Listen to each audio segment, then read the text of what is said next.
ಶ್ರೀ ಗುರು ಬಸವಲಿಂಗಾಯ ನಮ. ಸರ್ವರಿಗೂ ಶರಣಾರ್ಥಿಗಳು. ಈಗಾಗಲೇ ನಾವು ಬಸವಾದಿ ಶರಣರ ವಚನಗಳಲ್ಲಿ ವೈದ್ಯಕೀಯ ವಿಚಾರಗಳನ್ನು ಗಮನಿಸ್ತಾ ಇದ್ದೇವೆ. 12ನೇ ಶತಮಾನದ ಶರಣರಲ್ಲಿ ವೈದ್ಯ ಸಂಗಣ್ಣನವರ ಜೊತೆಗೇ ಅನೇಕ ಜನ ಶರಣರು ಸಹ ವೈದ್ಯಕೀಯ ವಿಚಾರಗಳನ್ನು ತಮ್ಮ ವಚನಗಳಲ್ಲಿ ತಿಳಿಸ್ತಾ ಬಂದಿದ್ದಾರೆ. ಅವರಲ್ಲಿ ಬಹುಶಃ ವೈದ್ಯ ಸಂಗಣ್ಣನವರೇ ಪ್ರಮುಖರು ಅಂತ ನಾವು ಭಾವಿಸ್ಬೋದು. ಯಾಕಂದರೆ ಲಭ್ಯವಾಗಿರುವಂಥ 21 ವಚನಗಳಲ್ಲಿ ವೈದ್ಯ ಸಂಗಣ್ಣನವರು ಪ್ರತಿ ವಚನವೂ ಸಹ ವೈದ್ಯಕೀಯ ಹಿನ್ನೆಲೆಯಿಂದ ಬಂದಿದೆ. ಅಷ್ಟೇ ಅಲ್ಲ, ಅವರು ಸ್ವತಃ ವೈದ್ಯರಾಗಿದ್ದರು. 12ನೇ ಶತಮಾನದ ವಚನಕಾರರ ಹೆಸರುಗಳನ್ನು ನಾವು ಗಮನಿಸಿದರೆ ಹೆಸರಿಗಿಂತ ಪ್ರಾರಂಭದಲ್ಲಿ ಅವರ ಕಾಯಕವನ್ನು ಬಳಸಿರೋದನ್ನು ನಾವು ನೋಡ್ತೀವಿ. ಹಡಪದಪ್ಪಣ್ಣ, ಅಂಬಿಗರ ಚೌಡಯ್ಯ, ಹಾಗೆಯೇ ವೈದ್ಯಕೀಯ ಕ್ಷೇತ್ರದಲ್ಲಿರೋದ್ರಿಂದ ಇವರಿಗೆ ವೈದ್ಯ ಸಂಗಣ್ಣನವರು ಅಂತ ಕರಿತಾ ಇರ್ತೀವಿ. ಇವತ್ತು ನಾವು ನಮ್ಮ ಕಾಯಕದ ಪದವಿಯನ್ನು ನಮ್ಮ ಹೆಸರಿನ ನಂತರ ಬಳಸ್ತೀವಿ. ಅವರು ಕಾಯಕವನ್ನೇ ಮೊದಲು ಬಳಸಿರುವಂಥದ್ದು. ಅಂದರೆ ಅವ್ರ ಹೆಸರು ಸಹ ನೋಡಿ ಯಾವ ರೀತಿಯಾದಂಥದ್ದು ಕಾಯಕಕ್ಕೆ ಕೊಟ್ಟಿರುವಂಥ ಮಹತ್ವದ್ದು. ಹಾಗೆಯೇ ತಾವು ವೈದ್ಯಕೀಯ ಕಾಯಕವನ್ನು ಬಹಳ ಪೂಜ್ಯ ಭಾವನೆಯಿಂದ ಮಾಡಿರುವುದನ್ನು ಸಹ ಅವರ ವಚನಗಳಲ್ಲಿ ನಾವು ಕಾಣ್ತೀವಿ. ವೈದ್ಯರು ಅಂತಂದ ತಕ್ಷಣ ಅವರೇನು ನಿರೀಶ್ವರವಾದಿಗಳೇನಲ್ಲ, ದೇವರನ್ನು ನಂಬದಂಥ ನಾಸ್ತಿಕರೇನಂತ ಅಲ್ಲ. ಅವಾಗ ಅದನ್ನು ನಂಬಿಕೊಂಡೇ ವೈದ್ಯಕೀಯ ಒಂದು ಪ್ರಯೋಗವನ್ನು ಅವರು ಮಾಡಿರೋದನ್ನು ನಾವು ಕಾಣ್ತೀವಿ. ಅದಕ್ಕೆ ಈಗಾದರೂ ಸಹ ನಾವು ಯಾವುದೇ ವೈದ್ಯರು ಕೊನೆಗೆ ರೋಗಿಗೆ ಮತ್ತು ಸಂಬಂಧಿಕರಿಗೆ ಹೇಳುವಂಥ ಮಾತನ್ನು ಕೇಳಿದಾಗ ನಮ್ಮ ಕೈಲಾಗಿದ್ದನ್ನೆಲ್ಲ ನಾವು ಮಾಡಿದ್ವಿ, ಮಿಕ್ಕಿದ್ದೆಲ್ಲ ಆ ದೇವರಿಗೆ ಬಿಟ್ಟಿದ್ದು ಅಂತ ಹೇಳ್ತಾರೆ. ಹಾಗೆ ಅದಕ್ಕೆ ಸ್ಪಂದಿಸಬೇಕು. ಅವನು ರೋಗಿ ಆದಂಥವನು ಆ ಒಂದು ಶುಶ್ರೂಷೆಗೆ ಸ್ಪಂದಿಸಿದ್ರೆ ಮಾತ್ರ ಅದು ಮದ್ದು ಫಲವನ್ನು ಕೊಡೋದಕ್ಕೆ ಸಾಧ್ಯ ಆಕೈತಿ. ಅದಕ್ಕೋಸ್ಕರವಾಗಿ ಆ ಸ್ಪಂದಿಸುವಂತಹ ಗುಣ ಬೆಳೆಸೋದು ಯಾವುದಪ್ಪ ಅಂದ್ರೆ ಮನಸ್ಸು. ಆ ಮನಸ್ಸು ನಿಯಂತ್ರಣಕ್ಕೆ ಬಂದರೆ ಮದ್ದು ಕೆಲಸ ಮಾಡ್ತೈತಿ. ಮದ್ದಿನ ಮೇಲೆ ಮನಸ್ಸು ವಿಶ್ವಾಸ ಬಿಡ್ತೀವಪ್ಪ ಅಂದರೆ ಎಂಥ ಮದ್ದೂ ಕೆಲಸ ಮಾಡೋಕ್ಕೆ ಸಾಧ್ಯನೇ ಇಲ್ಲ. ಅದಕ್ಕೆ ಇಲ್ಲಿ ವೈದ್ಯ ಸಂಗಣ್ಣನವರು ಈ ಒಂದು ವಿಚಾರದ ಕುರಿತಾಗಿ ಒಂದು ವಚನದಲ್ಲಿ ಭಾಳ ಸ್ಪಷ್ಟವಾಗಿ ಹೇಳ್ತಾರೆ. ಏನು ಹೇಳ್ತಾರೆ? ನಾನಾ ರೋಗಗಳು ಬಂದು ದೇಹವ ವಿಡಿವಲ್ಲಿ ಶಿವಾರ್ಚನೆಯ ಬೆರಕೊಳ್ಳಿ, ಸಕಲ ಪುಷ್ಪಗಳಿಂದ ಪೂಜೆಯ ಮಾಡಿಕೊಳ್ಳಿ, ಪಂಚಾಕ್ಷರಿ ಪ್ರಣವವ ತಪ್ಪಿಲ್ಲದೆ ತ್ರಿಸಂಧಿಯಲ್ಲಿ ನೆನಹಿಕೊಳ್ಳಿ, ಇದರಿಂದ ರುಜೆ ದರ್ಪಣ ಅಡಗುವುದು, ಮರಳು ಶಂಕರ ಪ್ರಿಯ ಸಿದ್ದರಾಮೇಶ್ವರ ಲಿಂಗ ಸಾಕ್ಷಿಯಾಗಿ. ನೋಡಿ ಎಂಥ ಒಂದು ಧೈರ್ಯದಿಂದ ಹೇಳ್ತಾರವರು, ಗ್ಯಾರಂಟಿ ಕೊಡ್ತಾರವರು. ನಿಮಗೇನಾದರೂ ರೋಗ ಬಂತಪ್ಪ ಅಂದ್ರೆ ಏನು ಮಾಡಿರಿ ಅಂತ ಹೇಳ್ತಾರವರು. ಎಷ್ಟು ಸ್ಪಷ್ಟವಾಗಿ ಹೇಳ್ತಾರೆ ನೋಡ್ರಿ. ನಾನಾ ರೋಗಗಳು, ಒಂದಲ್ಲ ಎರಡಲ್ಲ, 108 ರೋಗಗಳು. ಅದಕ್ಕೆ ಬಹುಶಃ ಇವತ್ತು ನಾವು ನಮ್ಮ ಸರ್ಕಾರ ಆಂಬುಲೆನ್ಸ್ ಮೇಲೆ 108 ಬರೆಸ್ತದಲ್ಲ, ಅದು ಅವಾಗಿನ ಇರುವಂಥ ರೋಗಗಳ ಹೆಸರು 108 ರೋಗಗಳು ಅಂತೇಳಿ. ಅದನ್ನೇ ಇಲ್ಲಿ ನಾನಾ ರೋಗಗಳು ಬಂದು ದೇಹವ ಪಿಡಿಹೊಲ್ಲಿ, ದೇಹಕ್ಕೆ ಬಂದು ಆವರಿಸಿದ್ವಪ್ಪ ಅಂದ್ರೆ ನೀವೇನು ಮಾಡಿರಿ? ಶಿವಾರ್ಚನೆಯ ಬೆರಕೊಳ್ಳಿ. ಇದು ಫಸ್ಟ್ ಸ್ಟೇಜ್. ಇದು ಮತ್ತು ಎಲ್ಲ ರೋಗಕ್ಕೂ ಬರೀ ಪೂಜೆ ಮಾಡಿದ್ರೆ ಹೋಗ್ತೈತೆ ಅಂತ ಅಲ್ಲ. ಮಾನಸಿಕವಾಗಿ ಗಟ್ಟಿ ಆಗೋದಕ್ಕೆ ಏನಾದರೂ ಒಂದು ನಮಗೆ ಆಧಾರ ಬೇಕಲ್ಲ. ಒಂದು ನೆಗಡಿ ಬಂತಂತಂದ್ರೆ ನಾವು ಮಾನಸಿಕ ಸ್ಥಿತಿಯನ್ನು ಕಳ್ಕೊಂಡ್ಬಿಟ್ರೆ ನೆಗಡಿ ಒಳಗೇ ನಾವು ಸಾವಾಗುವಂಥ ಸಾಧ್ಯತೆಗಳು ಇರ್ತಾವೆ. ಅಂದರೆ ಯಾವುದು ರೋಗಕ್ಕೆ ಪ್ರಬಲವಾಗಿ ಹೋರಾಡುವಂಥ ಆ WBCಗಳನ್ನು ಸ್ಟ್ರಾಂಗ್ ಮಾಡೋದು ಯಾವುದಪ್ಪ ಅಂತಂದ್ರೆ ನಮ್ಮ ಮೈಂಡು.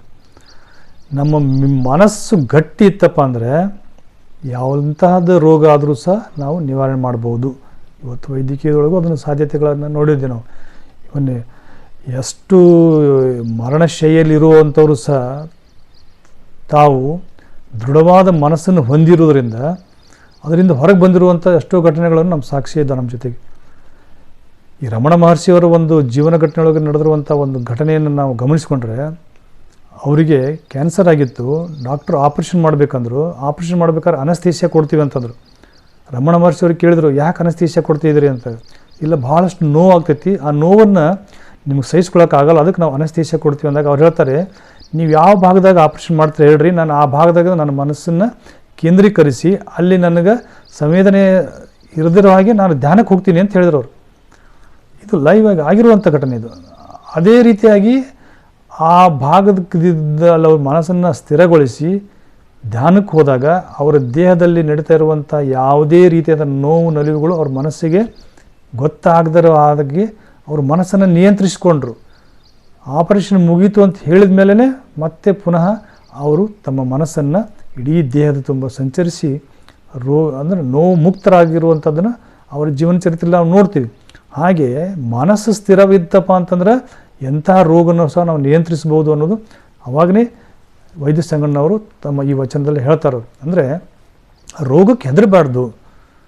ಲದ್ದೇ ಸೋಮಣ್ಣವ್ರು ಹೇಳ್ತಾರಲ್ಲ, ರೋಗ ಬಂದರೆ ಬೆರಳು, ಬೇನೆ ಬಂದರೆ ಮರಳು ಒರಳು, ಇದಕ್ಕೆ ಯಾವ ದೇವನ ಹಂಗೇಕೆ, ಸಾವು ಬಂದರೆ ಸಾಯಿ ಅಂತ ಹೇಳ್ತಾರೆ ಅವರು. ಅಷ್ಟು ಅಂದ್ರೆ ಧೈರ್ಯ ಕಳ್ಕೊಬಾರ್ದು. ಯಾವುದೇ ರೋಗಕ್ಕೆ ಧೈರ್ಯ ಕಳ್ಕೊಂಡೇವಪ್ಪ ಅಂತಂದ್ರೆ ಏನಾಗ್ತೈತಿ, ಜೋ ಡರ್ಗಯ್ಯ ಸಮಜೋ ಮರ್ಗಯ್ಯ ಅಂತ ಏನು ಹೇಳ್ತಾರಲ್ಲ, ಆ ರೀತಿಯಾಗಿ ಆಗ್ತದೆ ಅನ್ನೋದಕ್ಕೆ ಅವ್ರ ಧೈರ್ಯ ತುಂಬುವುದಕ್ಕೆ ಈ ರೀತಿ ಅವಾಗಿನ 12ನೇ ಶತಮಾನದಲ್ಲಿ ವೈದ್ಯ ಸಂಗಣ್ಣವರು ಪ್ರಯತ್ನಿಸಿರೋದನ್ನು ಈ ವಚನದ ನಾವು ಕಾಣ್ತೀವಿ. ಅವ್ರು ಹೇಳ್ತಾರೆ, ಹೆಂಗೆ ಪೂಜೆ ಮಾಡ್ರಪ್ಪ ಅಂತಂದ್ರೆ ಸಕಲ ಪುಷ್ಪಗಳಿಂದ ಪೂಜೆ ಮಾಡಿಕೊಳ್ಳಿ. ನಿಮಗೆ ಮನಸ್ಸು ಖುಷಿಯಿಂದಿರಲಿ, ಯಾವುದೇ ರೀತಿಯಾದಂಥ ಹೆದರಿಕೆ ಬೇಡ ರೋಗ ಬಂತು ಅಂಥೇಳಿ. ಈ ಆತ್ಮಬಲ ಕೊಡೋದಕ್ಕೆ ನಾವು ಇವತ್ತು ಕೌನ್ಸಿಲಿಂಗ್ ಅಂತ ಕರಿತೀವಿ. ಮನೋರೋಗಿಗೆ ಔಷಧಕ್ಕಿಂತ ಇಂಥ ಉಪದೇಶನೇ ಜಾಸ್ತಿ ಕೊಡ್ತಿರ್ತಾರೆ. ಇದನ್ನು ಅವರು ಅವಾಗಿನ ಕಾಲದಲ್ಲೇ ಪ್ರಯೋಗ ಮಾಡಿ ನೋಡ್ಯಾರ ಅನ್ನೋದಕ್ಕೆ ನಮಗೆ ಸಾಕ್ಷಿ ಈ ವಚನ. ಪಂಚಾಕ್ಷರಿ ಪ್ರಣಮವ ತಪ್ಪದೆ ತ್ರಿಸಂಧಿಯಲ್ಲಿ ನೆನಹುಗೊಳ್ಳಿ. ಈ ಪಂಚಾಕ್ಷರಿ ಮಂತ್ರ ಏನಿದೆಯಲ್ಲ, ನಮಃ ಶಿವಾಯ ಓಂ, ಇದನ್ನು ತ್ರಿಸಂಧಿಯಲ್ಲಿ ಅಂತಂದರೆ 3 ರೀತಿಯಾದಂತಹ, ಅಂದರೆ ಸ್ವಪ್ನ, ಜಾಗೃತ, ಸುಷುಪ್ತಿ, ಈ 3 ಸ್ಥಿತಿಯೊಳಗೆ ನಿರಂತರ ಅಂತ ಇರ್ರಿ. ಇದರಿಂದ ರುಜೆಯ ದರ್ಪಣ ಗಡಗುವುದು. ನೋಡ್ರಿ, ಇಲ್ಲಿ ರೋಗ ನಿವಾರಣೆ ಆಗ್ತದೆ ಅಂತ ಹೇಳೋರು, ನಿವಾರಣೆ ಆಗ್ತದೆ ಅಂತ ಹೇಳಿದ್ರೆ ಯಾರೂ ವೈದ್ಯರು ಡಾಕ್ಟರ್ ಹತ್ರ ಎಲ್ಲರೂ ಪೂಜೆ ಮಾಡ್ಕೊತ ಕೊಡ್ತಿದ್ರು. ಆದರೆ ದರ್ಪ ಅಡಗುವುದು ಅಂದರೆ ಬೆಳೆಯುವುದು ಕಡಿಮೆ ಆಕೈತಿ. ಅಂದರೆ ಸಿಂಪ್ಟಮ್ಸನ್ನು ಸ್ಟಾಪ್ ಮಾಡ್ಬೋದು. ಅದು ಆ ರೋಗದ ಬೆಳವಣಿಗೆ ಮಾಡೋಂಗಿಲ್ಲ, ಅದನ್ನ ಅಲ್ಲಿಗೆ ತಡೆ ಹಿಡಿಬಹುದು. ಯಾವುದ್ರ ಮೂಲಕ? ಈ ಮಾನಸಿಕವಾಗಿ ಬಲಗೊಳ್ಳುವಂಥದ್ರ ಮೂಲಕ. ಮರಳು ಶಂಕರ ಪ್ರಿಯ ಸಿದ್ದರಾಮೇಶ್ವರ ಲಿಂಗ ಸಾಕ್ಷಿಯಾಗಿ ಅಂತ ಹೇಳ್ತಾರೆ ಅವ್ರು. ಗ್ಯಾರಂಟಿ ಕೊಡ್ತೀನಿ ಅಂತಾರೆ, ನಿಮಗೆ ಬಂದಂಥ ರೋಗ ಬೆಳಿಲಾರ್ದನ್ನ ಅಷ್ಟೇ ನಿಲ್ಲಬೇಕಂತ ಅನ್ನುವಂಥದ್ದನ್ನು ಈ ಏನದಲ್ಲ ಯಾವುದು ಶಿವಾರ್ಚನೆಯ ಮಾಡೋದು, ಇದನ್ನು ಮಾಡೋದ್ರ ಮೂಲಕವಾಗಿ ಪಂಚಾಕ್ಷರಿಯನ್ನು ತ್ರಿಸಂಧಿಯಲ್ಲಿ ಗುನುಗುವುದರ ಮೂಲಕವಾಗಿ ರೋಗವನ್ನು ಉಲ್ಬಣಗೊಳ್ಳೋದನ್ನು ತಡೆಯಬಹುದು. ಇದಕ್ಕೆ ನಾನು ದೇವ್ರ ಸಾಕ್ಷಿ ಕೊಡ್ತೀನಿ ಅಂತ ಹೇಳ್ತಾರೆ. ಹೀಗೆ ಅವತ್ತಿನ ಕಾಲದಲ್ಲಿ ಯಾವ್ಯಾವ ರೀತಿಯಾದಂಥ ರೋಗಗಳು ಬರ್ತಿದ್ದುವಲ್ಲ, ಅವೆಲ್ಲ ರೋಗಗಳಿಗೆ ಮಾನಸಿಕ ಸ್ಥೈರ್ಯ ಕೊಡುವಂಥ ಕೆಲಸವನ್ನು ನಮ್ಮ 12ನೇ ಶತಮಾನ ಶರಣರು ಮಾಡ್ಯಾರ ಅನ್ನೋದಕ್ಕೆ ಅನೇಕ ಶರಣರ ವಚನಗಳಲ್ಲಿ ನಾವು ಕಾಣ್ತೀವಿ. ಇಲ್ಲಿ ಮಡಿವಾಳ ಮಾಚಿದೇವರು ಒಂದು ವಚನದಲ್ಲಿ ಇದೇ ಭಾವವನ್ನು ಕಾಣ್ತೀವಿ ನಾವು. ಏನು ವೈದ್ಯ ಸಂಗಣ್ಣವ್ರು ಹೇಳಿದ್ರಲ್ಲ, ರೋಗ ಬಂದರೆ ಹೆದರಬೇಡ್ರಿ, ಧೈರ್ಯದಿಂದ ಇರ್ರಿ, ಶಿವನ ಕಡೆ ಶಿವಾರ್ಚನೆ ಮಾಡ್ರಿ ಅಂತ ಹೇಳ್ತಾರಲ್ಲ, ಇದನ್ನೇ ಮಡಿವಾಳ ಮಾಚಿದೇವ್ರು ಹೇಳ್ತಾರೆ. ಅವರು ಇಲ್ಲಿ ನಾನಾ ರೋಗಗಳು ಅಂತಂದರು, ಈ ಕೆಲವು ರೋಗಗಳ ಹೆಸರು ಹೇಳ್ತಾರೆ ಇಲ್ಲಿ ಅವರು ಮಡಿವಾಳ ಮಾಚಿದೇವರು. ತದ್ದು, ತುರಿ, ಬಾವು, ಬಗದಾಳ, ಶೀತವಾತ, ಬಹುಜ್ವರ, ಹೊಟ್ಟೆಬೇನೆ, ಕೆಟ್ಟ ಹುಣ್ಣು, ಮೈಕುಷ್ಠ ಮೊದಲಾದ 360 ವ್ಯಾಧಿಗಳು. ಅವ್ರು 108 ಅಂದ್ರೆ 360 ವ್ಯಾಧಿಗಳು ಶಿವನು ಹರಿಯ ಬಿಟ್ಟು ನೋಡುವ. ಟೆಸ್ಟ್ ಮಾಡ್ತಾನಂತ ಒಂದೊಂದು ರೋಗಗಳನ್ನು ಕಳಿಸಿ, ಎಷ್ಟು ಗಟ್ಟಿ ಅದಾನ ಅಂತೇಳಿ. ಅದು ಹೇಳ್ತಾರಲ್ಲ ಬಸವಣ್ಣವ್ರ ವಚನದಾಗ, ಬೆದರದೆ ಬೆಚ್ಚದೆ ಇದ್ದಡೆ ಕೈ ಹಿಡಿದು ಎತ್ತಿಕೊಳ್ಳೋ ನಮ್ಮ ಕೂಡಲ ಸಂಗಮ ದೇವ. ಟೆಸ್ಟ್ ಮಾಡ್ತಾನೆ ಅವನು. ಹಂಗೆ ಇವೆಲ್ಲ ರೋಗಗಳನ್ನು ಕೊಟ್ಟು ಟೆಸ್ಟ್ ಮಾಡಿ ನೋಡ್ತಾರತ್ತ. ನೋಡಿ, ಇವೆಲ್ಲ ಶಿವನ ಕರುಣವಲ್ಲದೆ ಹೋಗವು. ಶಿವನ ಕರುಣ ಇಲ್ಲಾರ್ದೆ ಹೋಗುವುದಿಲ್ಲ. ಅದಕ್ಕೋಸ್ಕರವಾಗಿ ನೀವು ಧೃತಿಗೆಡಬೇಡ್ರಿ ಅಂಥೇಳಿ ಈ ರೀತಿಯಾದಂಥ ಒಂದು ಮಾನಸಿಕ ಧೈರ್ಯ ಕೊಡುವಂಥ ಕಾರ್ಯ 12ನೇ ಶತಮಾನದಲ್ಲಿ ಬಹುಶಃ ವೈದ್ಯ ಸಂಗಣ್ಣವರ ನೇತೃತ್ವದೊಳಗೆ ಅಥವಾ ವೈದ್ಯ ಸಂಗಣ್ಣವರ ಆದಿಯಾಗಿ ಅನೇಕ ಜನ ಶರಣರು ಕೆಲಸ ಮಾಡಿರೋದನ್ನು ನಾವು ನೋಡ್ತೀವಿ. ಹೀಗೆ 12ನೇ ಶತಮಾನದಿಂದ ಹಿಡಿದು ಇವತ್ತಿನವರೆಗೂ ಸಹ, ಅಂದರೆ 18ನೇ ಶತಮಾನದವರೆಗೂ ಸಹ ಕಾಡಸಿದ್ದೇಶ್ವರ ವಚನದಲ್ಲಿಯೂ ಸಹ ಬರ್ತೈತಿ. ಇಂತಿಂಥ ರೋಗಗಳು ಬರ್ತಾವೆ. ಅವ್ರು ಹೇಳ್ತಾರೆ, ಮನುಷ್ಯ ದೇಹ ತಾಪದಲ್ಲಿ ವಾತ, ಪಿತ್ತ, ಶ್ಲೇಷ್ಮ ಮೊದಲಾದ 360 ರೋಗಾದಿ ಬಾಧೆಗಳಿಗೆ ಕಂಡು ಕುಂದು ನೊಂದು ಬೆಂದು ಹೋಗುತ್ತದೆ ಈ ಪಂಚಭೂತ ಮಿಶ್ರವಾದ ದೇಹವೆಂಬ ಘಟ. ಬಹುಶಃ ನೋಡಿರಿ, ಈ 360 ರೋಗಗಳನ್ನು ಗುರುತಿಸಿದ್ದಾರಲ್ಲ, ಇವತ್ತದಕ್ಕೆ ಮುಂದುವರೆದು ವಿವಿಧವಾದಂಥ ರೋಗಗಳು ಬಂದವು. ಒಂದೊಂದು ರೋಗಕ್ಕೆ ಒಂದೊಂದು ರೀತಿ ಎಕ್ಸ್ಪರ್ಟ್ಸನ್ನ, ಡಾಕ್ಟರ್ಗಳನ್ನು ನೋಡುತ್ತಾ ಹೋಗ್ತಾ ಇದ್ದೀವಿ. ಹಾಗಾಗಿ ಕೇವಲ ಪೂಜೆ ಮಾಡ್ಕೊತ ಕೂತ್ರೆ ರೋಗ ಹೋಗ್ತದ ಅಂತ ನಂಬಿಕೊಂಡಿದ್ರು ಏನು ಕೆಲವು ಜನ 12ನೇ ಶತಮಾನದಾಗ. ಅವ್ರಿಗೆ ಮತ್ತೆ ಎಚ್ಚರಿಸ್ತಾರೆ ಅವರು. ರೋಗ ಬಂದಿತ್ತೆಂದು ವೈದ್ಯರ ಬಳಿಗೆ ಹೋಗಿ ವೈದ್ಯವ ಕೇಡು ಮಲಬದ್ಧ ಬಾಂಡವ ತೊಳೆದು ರೋಗವ ಹೋಯಿತೆಂದು ನಲಿದಾಡಿ. ನೋಡಿರಿ, ಈಗ ರೋಗ ಬಂತಂದ ತಕ್ಷಣ ಡೈರೆಕ್ಟಾಗಿ ಪೂಜೆಗೆ ಕೂಡಲಾರ್ದನ ಅವ್ರು ಒಂದು ಕಡೆ ಹೇಳ್ತಾರೆ, ಯಾವ ರೀತಿ ರೋಗವನ್ನು ಕಳಿಬೇಕಾಗಿತ್ತಪ್ಪ ಅಂತಂದ್ರೆ, ಮದ್ದು ತಿನ್ನಬೇಕಾದರೆ ವೈದ್ಯನೆದುರಿಗೆ ಹೋಗಿ, ಸ್ವಯಂ ವೈದ್ಯರಾಗಬೇಡ್ರಿ. ಈಗ ಹೆಂಗೆ ನಾವು ಮೆಡಿಕಲ್ ಶಾಪಿಗೆ ಹೋಗಿ ಸಿಮ್ಟಮ್ಸ್ ಹೇಳಿ ಟ್ಯಾಬ್ಲೆಟ್ಸ್ ತಂದು ನುಂಗ್ತೀವಲ್ಲ, ಹಂಗೆ ಮಾಡಬೇಡ್ರಿ ಅಂತೇಳಿ ಅವಾಗನೇ ಹೇಳ್ತಾರೆ ಅವರು. ಏನು ಹೇಳ್ತಾರೆ ನೋಡ್ರಲ್ಲಿ, ಅಂಬಿಗರ ಚೌಡಯ್ಯನವರು ಹೇಳ್ತಾರೆ ಅಲ್ಲಿ, ಮದ್ದು ತಿನ್ನಬೇಕಾದರೆ ವೈದ್ಯನಿದ್ದೆಡೆ ಹೋಗಿ ಹಣ ಹೊನ್ನು ಕೊಟ್ಟು ದೈನ್ಯವಿಟ್ಟು ಮದ್ದು ತಿಂಬರು ನೋಡಯ್ಯ. ರಿಕ್ವೆಸ್ಟ್ ಮಾಡಿ ರೆಸ್ಪೆಕ್ಟ್ಲಿಂದನ ಡಾಕ್ಟರ್ಸಿಗೆ ರೆಸ್ಪೆಕ್ಟ್ ಕೊಟ್ಟು ಮದ್ದು ತೊಗೊಂಬರ್ರಿ ಅಂತೇಳಿ 12ನೇ ಶತಮಾನದಲ್ಲೇ ಹೇಳ್ಯಾರ.